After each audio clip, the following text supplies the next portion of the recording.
¿Qué tal? Hoy nos vamos a meter de lleno en una pelea teológica de hace 1700 años, pero que créanme, tiene mucho que ver con nuestro presente.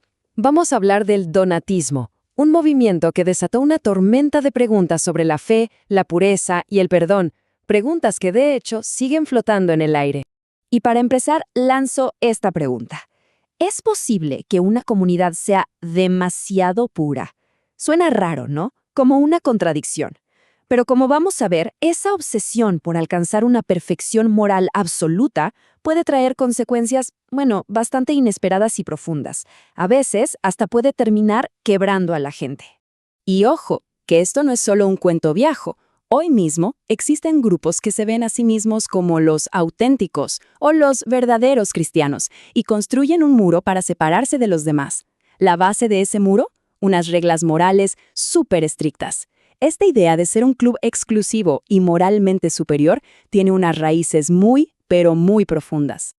Para entender de dónde salió esta forma de pensar, tenemos que hacer un viaje en el tiempo. Vámonos al Imperio Romano del siglo IV, un momento de una violencia brutal contra los cristianos, una época que estaba a punto de cambiar las reglas del juego para siempre. A ver, esta línea de tiempo nos pone en contexto. Todo estalla en el año 303. La persecución de Diocleciano fue terrible. La presión era máxima. Años después, cuando la tormenta amainó, la iglesia se encontró con un problema gigante. ¿Qué hacemos con la gente que se quebró, con los que se dieron?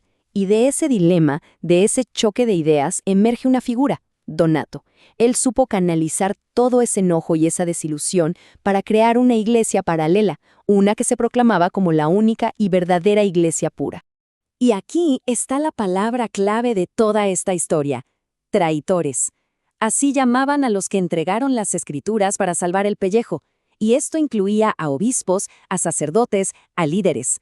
Para los donatistas, esto no era una simple debilidad, era una traición imperdonable. El verdadero conflicto no era una discusión teológica abstracta, sino algo muy humano. ¿Qué hacer con los que fallaron bajo una presión que apenas podemos imaginar? Y esto nos lleva directo al corazón del asunto, porque la discusión no era solo si se perdonaba o no a los traidores. No, era mucho más profundo. Eran dos visiones del mundo, dos ideas totalmente opuestas sobre lo que la iglesia debía ser. Una verdadera batalla campal entre la pureza y la gracia. Miren qué interesante este contraste. Por un lado, los donatistas decían, la iglesia tiene que ser una comunidad de santos, de gente intachable. Y si un sacerdote era considerado un pecador, entonces sus sacramentos, como un bautismo, por ejemplo, simplemente no valían nada. Cero. Pero del otro lado, la iglesia mayoritaria, la que luego se conocería como la católica, tenía una idea radicalmente distinta. Para ellos, la iglesia es más bien como un hospital para pecadores, y la gracia de Dios es tan inmensa, tan poderosa, que puede actuar incluso a través de personas imperfectas como nosotros. Entonces, ¿cómo se veía todo esto en la vida real, en el día a día? Pues los donatistas se separaron por completo. Trazaron una línea en la arena. Si alguien venía de la otra iglesia, lo volvían a bautizar. Le daban una importancia enorme a la conducta externa, como si fuera el único medidor de la fe. Y por supuesto, desconfiaban de cualquier autoridad que no fuera la suya. Esto provocó una fractura social y religiosa tremenda que partió en dos a pueblos y familias enteras en el norte de África por muchísimo tiempo. Ahora, aunque el movimiento donatista, como tal, se fue apagando con el tiempo, su espíritu, su forma de pensar, esa nunca se fue del todo. Y es fascinante ver cómo esa idea de hace tantos siglos sigue viva hoy. Y este es el punto central de todo. La idea de que la validez espiritual de algo o de alguien depende de la pureza moral sigue ahí, muy presente. Es como una tensión subterránea que el cristianismo parece que nunca ha terminado de resolver. Y esto lo vemos en cosas súper concretas. ¿No les suena? Por ejemplo, iglesias que ponen la pureza moral como una condición indispensable para pertenecer. O los debates que se arman cuando un líder religioso se ve envuelto en un escándalo. ¿Siguen siendo válidos sus actos? Y claro, los grupos que se aíslan del mundo, convencidos de que son los únicos que tienen la verdad y que a menudo se enfocan más en juzgar a los de afuera que en aceptar a los de adentro. Y esta frase lo resume perfectamente. Describe el impacto humano de esta mentalidad. Cuando el foco está puesto en la perfección moral, el resultado casi nunca es la santidad, sino el miedo. Se terminan creando comunidades donde la gente vive con temor a ser juzgada, en lugar de sentirse aceptada y amada. Es un ambiente que, en el fondo, les cierra la puerta a la experiencia de la gracia. Bueno, llegamos a la recta final. Aquí vamos a resumir las consecuencias de esta forma de pensar y el desafío tan grande que el donatismo, incluso hoy, le sigue planteando a la fe.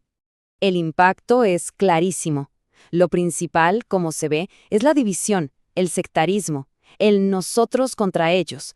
Y muy de cerca le sigue la erosión de la idea de la gracia, que se reemplaza por una especie de sistema de méritos morales. Esto, a su vez, lleva al aislamiento de quienes no se sienten a la altura y, al final, debilita la capacidad de la comunidad para conectar con el resto del mundo. Al final de cuentas, el gran desafío que nos dejó el donatismo se puede resumir así. ¿Qué es lo que realmente transforma a una persona?